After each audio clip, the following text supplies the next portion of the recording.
Umat Tuhan yang terkasih dalam Yesus Kristus, Salam. Jumpa lagi pada hari ini 7 Mei 2022.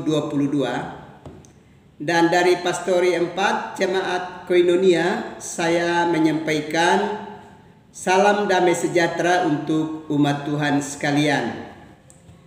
Kita sudah mengalami pimpinan Tuhan sepanjang hari hidup kita hari ini, dan kita sudah terima malam pemberian Tuhan. Baiklah, sebelum kita beristirahat, kita menghidupkan mesbah keluarga kita dengan menyatakan syukur kita kepada Tuhan dan mendengarkan kebenaran firman-Nya.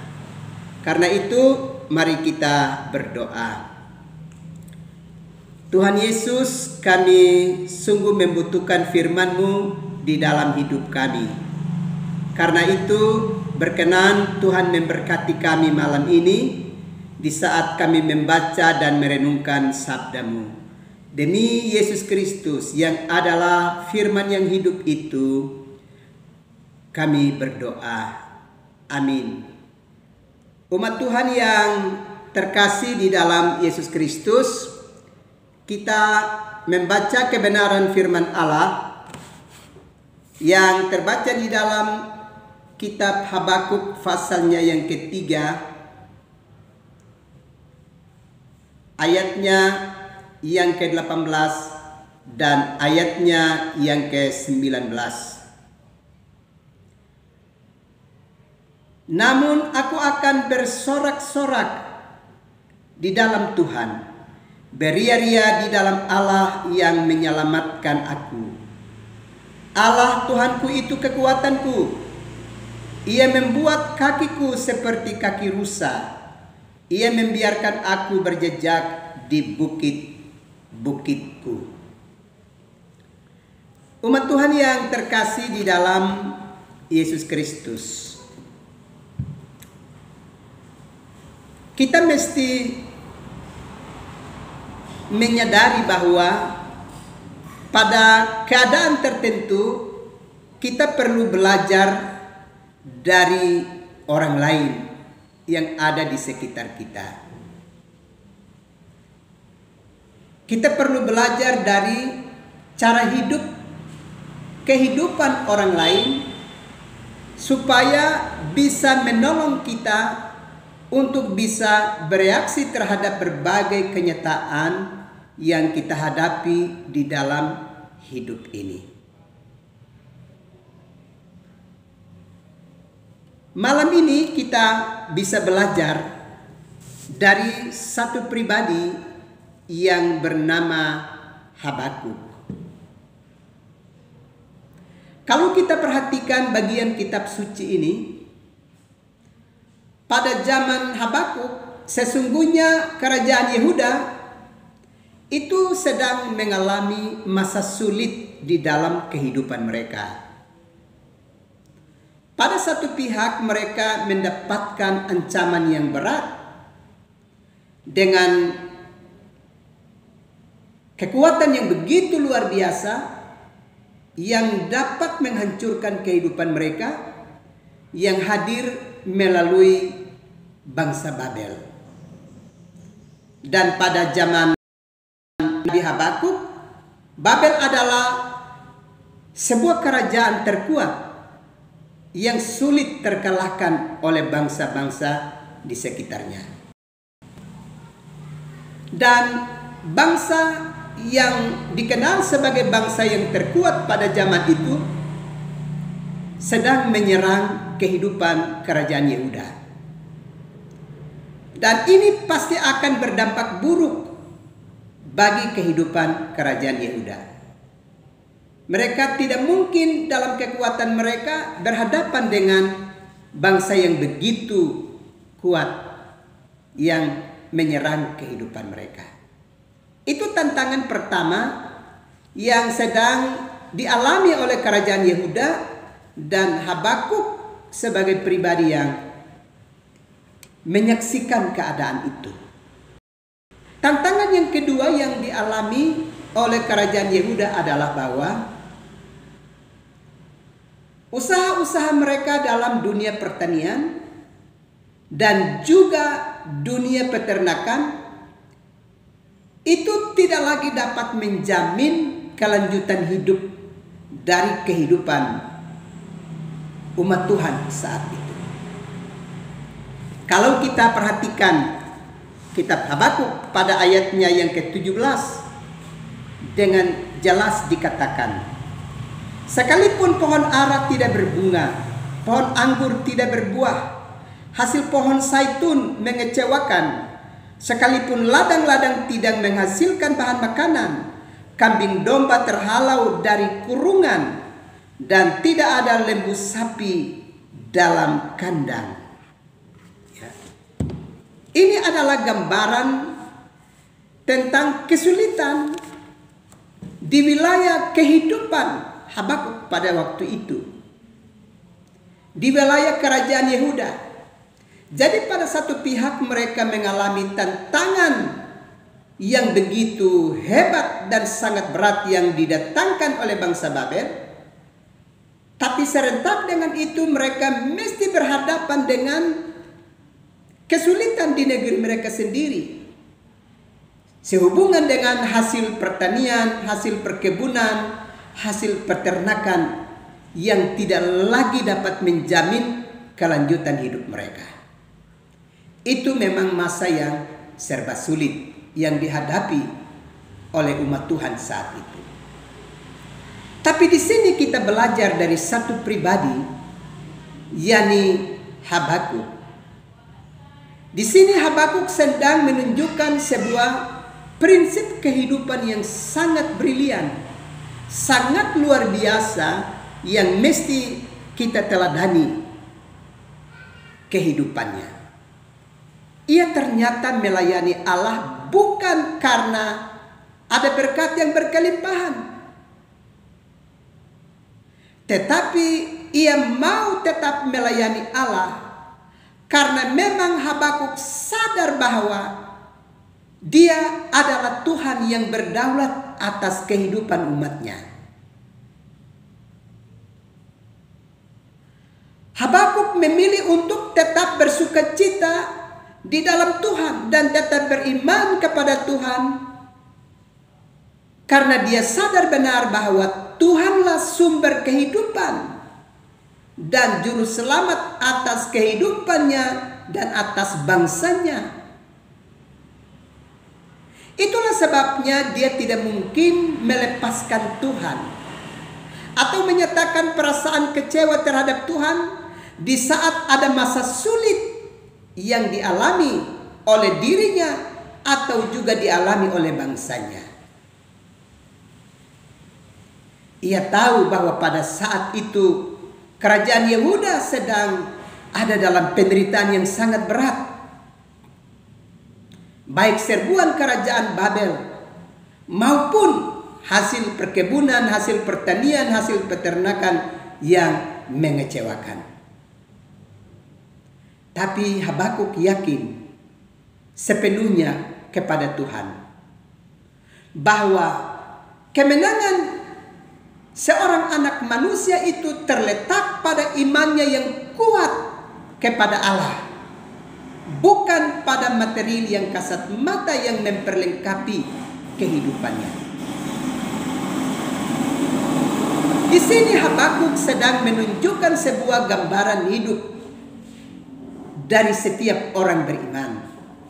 yakni orang beriman tidak hanya menunjukkan kesetiaannya kepada Tuhan pada saat masa-masa hidupnya sukses, aman, dan nyaman. Justru orang beriman mesti menunjukkan komitmen kesetiaannya kepada Tuhan sekalipun keadaan di sekitarnya tidak menjamin, bahkan penuh dengan penderitaan dan gejolak kehidupan yang amat berat yang membahayakan hidupnya. Ia mesti tetap menunjukkan kesetiaan kepada Tuhan. Sehingga di sini kita belajar dari Habakuk bahwa keunggulan seorang beriman itu nampak di saat kondisi hidup di sekitar hidupnya yang begitu amat sulit. yang tengah dihadapi oleh setiap orang beriman. Habakuk ternyata menunjukkan bahwa orang beriman tidak harus kecewa terhadap Tuhan, apalagi mau bertindak untuk meninggalkan Tuhan di dalam hidupnya di saat berhadapan dengan berbagai situasi hidup yang sulit yang tengah dihadapi. Justru orang beriman harus makin kuat dan makin kokoh bersandar penuh kepada Tuhan di saat kondisi hidup sekitarnya membahayakan hidupnya. Ini sangat luar biasa kita belajar dari satu pribadi yang bernama Habakuk. Dan kita pasti ingat juga pribadi yang bernama Ayub. Ia terkenal sebagai orang yang saleh. Dan kesalehan Ayub itu dapat kita belajar di mana ia tetap bersandar kepada Tuhan walau semua yang ada padanya telah ludes. Semua material yang memperlengkapi hidupnya tidak lagi menjadi bagiannya. Ia tetap menunjukkan kesetiaannya kepada Tuhan. Karena itu, Bapak Ibu saudara-saudara yang terkasih dalam Yesus Kristus, tentu kondisi hidup kita hari ini, kalau kita mau jujur, tidak seberat seperti kondisi hidup yang dihadapi oleh Habakuk dan kerajaan Yehuda pada zamannya. Begitu teramat sulit, tapi Habakuk sedang berdiri dengan gagah berani untuk menunjukkan komitmen imannya dengan sungguh dan mengingatkan bangsanya untuk tidak meninggalkan Tuhan, tapi sungguh-sungguh menunjukkan kesetiaan dan penyerahan diri mereka yang total kepada Tuhan di tengah-tengah masa sulit yang dihadapi. Karena dalam satu keyakinan penuh, penderitaan dan masa sulit itu ada batas waktunya. Karena sang pemilik kehidupan, sumber kehidupannya itu Allah, pasti menyelamatkan umatnya dari berbagai kesulitan dan tantangan yang tengah dihadapi. Karena itu mari kita belajar dari kehidupan Habakuk, dan kita pun harus tetap kokoh dan teguh berserah diri kepada Tuhan manakala kita menghadapi masa-masa sulit dalam hidup ini. Tuhan pasti terus memberi pembelaan dan menolong kita sekalian. Amin. Mari kita berdoa. Tuhan Yesus, terima kasih untuk firman-Mu yang terus meneguhkan kami. Malam ini hamba terus berdoa untuk umat-Mu.